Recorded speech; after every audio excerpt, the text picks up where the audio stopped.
Guys, pang under eye daw to from Dewy Hour. I doubt it.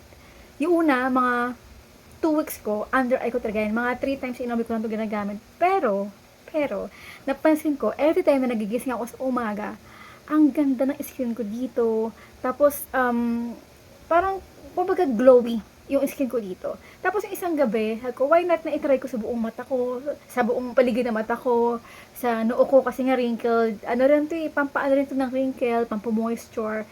Sa noo ko, may wrinkle dito. Dito na rin, may mga lines kapag umingiti tayo. Ayan, tsaka dito rin. Hanggang sa lahat, nilalagyan ko na. Kinabukasan, mapifeel nyo, kayo rin mismo mapifeel na super refresh at moisturize talaga yung face nyo kinabukasan. Subukan nyo to.